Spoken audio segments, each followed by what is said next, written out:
With the release of the Atari 2600 Plus, there's a brand new reason to start collecting physical Atari cartridges. You've got to have them to play on the 2600 Plus. But which one should you be on the lookout for? I mean, you just dropped a couple $100 on the console and accessories, so the odds are you'd like to get the most gaming bang for the buck. Well, GenXGrownUp has done the research for you. And in this video, we'll run down the very best the VCS library has to offer, all for $5 or less. I'll run it all down for you right after this. This video brought to you in part by Tommy in the Order of Cosmic Champions. This exciting and heartwarming coming-of-age Gen X novel is available now. Check the link for more info. Hey there, welcome back to Gen X Grown Up. I'm John and I am a Gen X Grown Up. Thank you so much for clicking on this video. Alright, so you've got your shiny new Atari 2600 Plus, and assuming you haven't been hoarding games for 40 years like me, it's time to start fleshing out that game library. But where to start? Now, there are plenty of cheap cartridges out there, but often cheap can also mean junk. So how do you know? What we've done for you in this video is cross-reference cost and quality, so you can build a library of top-tier games without breaking the bank. We started with a long-running Atari Age forum thread where members have been voting on their favorite VCS cartridges for years.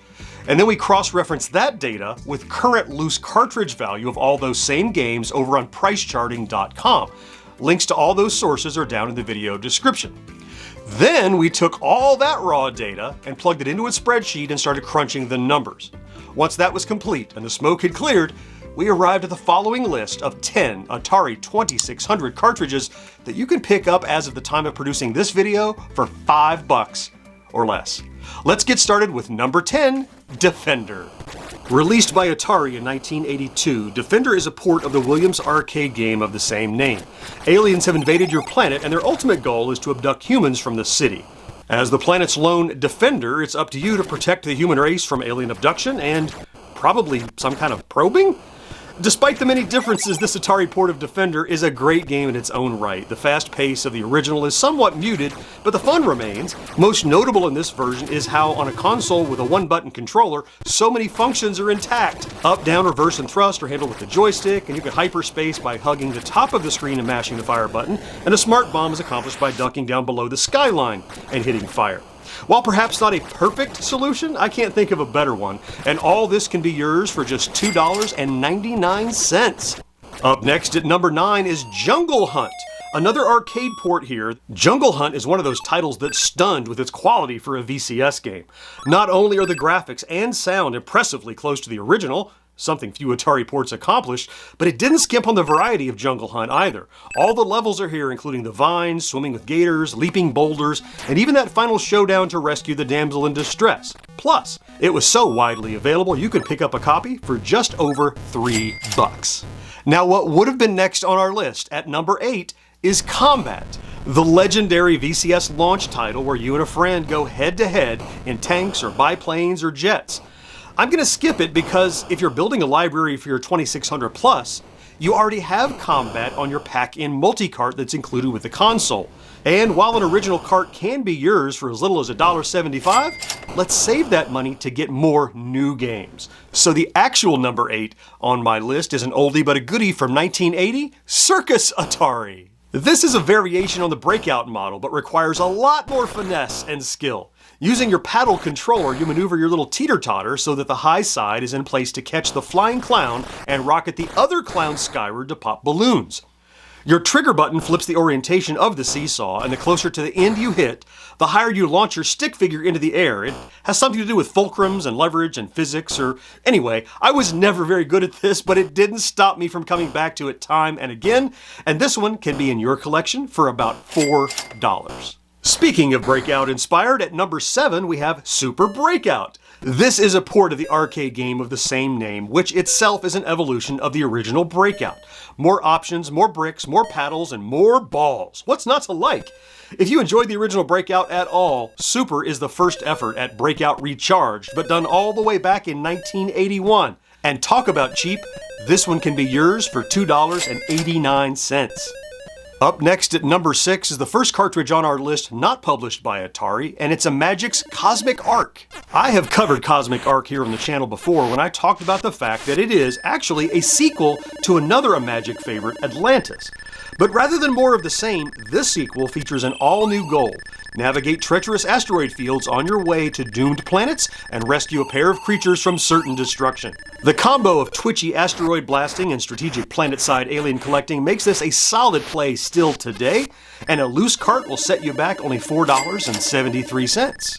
Next up is the top half of our top 10 list, and before I proceed, I would like to invite you to listen to our weekly audio podcast named, appropriately enough, the GenXGrownUp podcast.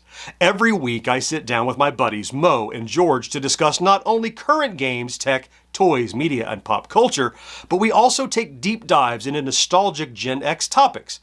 The Super Friends, Dungeons & Dragons, skating rinks, playgrounds, Saturday morning cartoons, movie rental stores, BBSs, one-hit wonders, Evel Knievel. Listen, if it's Gen X related, then we cover it. And you can subscribe anywhere you listen to podcasts or right on our website at genxgrownup.com/pod. And it doesn't cost you a dime. Next up, coming in at number 5 is yet another arcade port, and it's Centipede. You'll remember I was saying earlier how Jungle Hunt managed to capture not only the gameplay, but also the sounds and visuals of the original. Centipede, on the other hand, might have missed the mark just a touch on visuals. Yeah, those blocks are supposed to be mushrooms, but nails both the pace and sound of the arcade classic, plus does a remarkably good job of translating controls from the original trackball to the Atari joystick. Just as fun to play as the real thing, Centipede can be plugged into your console for just a shade under $5. Up next at number 4 from Activision, it's SeaQuest. Your divers have retrieved buried treasure, and it's up to you to rescue as many divers as you can while dodging and blasting away at enemy subs and killer sharks, all before your oxygen runs out. Each wave, you need to rescue 6 divers, and if you surface for oxygen before you have 6 guys on board, you'll lose one you already rescued.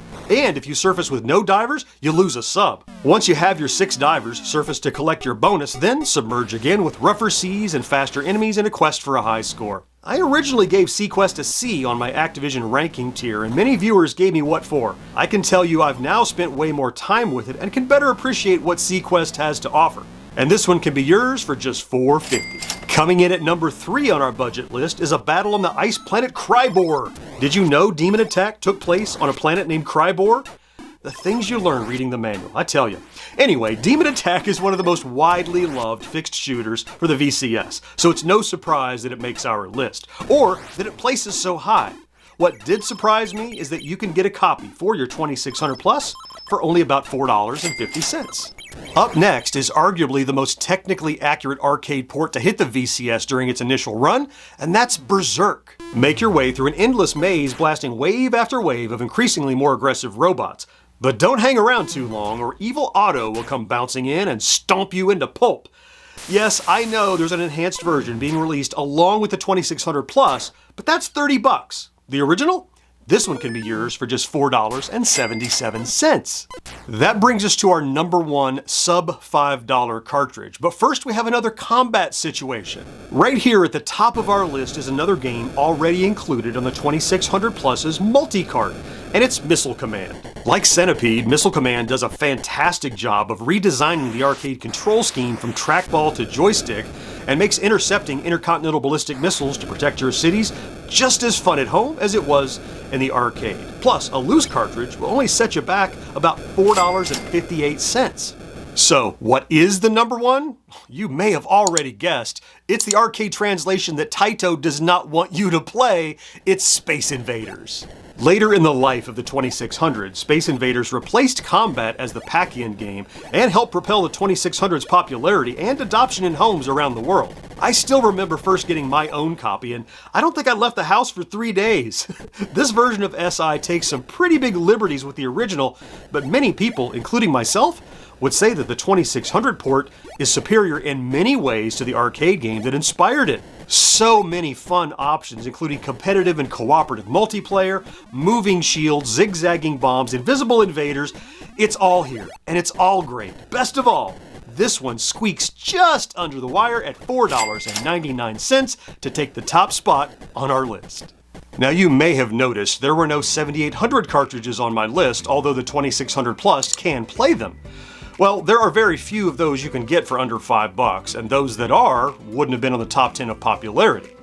So, if you found this video interesting and or useful, please let me know down in the comments. If there's enough interest, I could always take a look at those 7,800 games, or even bump up the budget and look at sub $10 2,600 games. As always, I'll keep an eye on your input down in the comments for suggestions. I'm going to place links over my shoulders here and here to some other 2,600 plus and related videos I've done recently. I certainly hope you found something to enjoy in this video, and I cannot wait to talk to you again next time. Bye-bye.